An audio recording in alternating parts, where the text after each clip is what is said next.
చెప్తున్నా పోతా నా ఇక్కడ చేసుకుంటే నాకు దిమాగ్ ఖరాబ్ అయిందని ఏమైనా వేసుకోపో. సరే నేను ఏం చేస్తాను చూడన్నా నా వద్దా రాదనా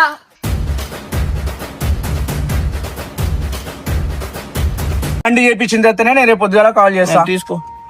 రేపు సాయంత్రం దాకా అవుతుంది అన్న. రేపు పొద్దుగాల అంటే పొద్దుగాల కాదు, రేపు సాయంత్రం దాకా అవుతుంది. ఏం సాయంత్రం ఇప్పుడు చేపిస్తాను అన్నాను. అవునా ఇప్పుడు కుళ్ళేం టైం ఎంత అవుతుంది నా బంద్ అయిపోతుంది.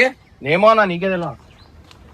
ఆ షోరూమ్ లో అయిపోయానా బయట కూడా నేను ఎప్పుడు ఏది ఉన్నా బండి షోరూమ్ ట్రాక్ ఉంది నాది అంతే. అరే చేపిస్తానా మేమేం బయట చేపియమ్మా నా షోరూమ్ లోనే చేపిస్తాము. చేపించి తీసుకోను. అయినా కానీ ఇంత కోపం పనికిరాదన్నా. అరే పనికిరా అంటే చెప్పు మళ్ళీ ఫస్ట్ అంత ప్రేమ ఎందుకు పెంచుకున్న పాపానికి ఇది అంత అయింది.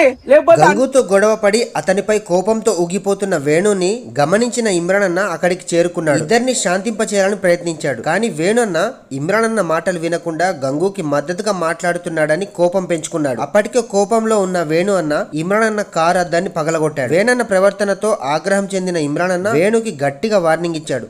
నా కార్ అద్దం కొత్తది చేయించి ఇప్పుడు షోరూమ్ నుంచి తీసుకొస్తావా, లేకపోతే నీ కార్ తలలు నాకు ఇచ్చేసి అది తీసుకొచ్చే వరకు నీ కారు నా దగ్గర పెట్టుకుంటాను అని అడిగాడు. మరో మాట లేకుండా వేణన్న కార్ తలాలు తీసుకొని నేను చేపించి ఇస్తాను అని చెప్పాడు. ఈ సంఘటన మొత్తం వారి మధ్య ఉన్న సంబంధాన్ని, పరస్పర గౌరవాన్ని దెబ్బతీసి చిలికి గాలివానగా మారింది. ఇమ్రాన్ అన్న మాట వినకుండా అతని కారు అద్దాన్ని పగలగొట్టడం వేణన్న కోపాన్ని, ఆవేశాన్ని స్పష్టం చేసింది. ఇది ఈ గొడవ మరింత తీవ్రస్థాయికి చేరేలా చేసింది. వేణన్న కారు తాళాలు తీసుకోవడం అనేది ఇమ్రాన్ అన్న తన మాట నెరవేరే వరకు వెనక్కి తగ్గేదే లేదని చూపించింది. ఈ చర్యతో ఇద్దరి మధ్య ఉద్రిక్తత పెరిగింది. ఈ సంఘటన వారి స్నేహానికి ఒక పరీక్షలా మారింది. కోపం, అహంకారంతో కూడిన ఈ గొడవ వారి మధ్య స్నేహ సంబంధాలను దెబ్బతీసి ఇమ్రాన్ అన్న, వేణన్న మళ్ళీ కలుసుకొని మాట్లాడుకుంటారా లేదా ఈ సంఘటన వారిద్దరిని శాశ్వతంగా దూరం చేస్తుందా అన్నది ఉత్కంఠంగా మారింది.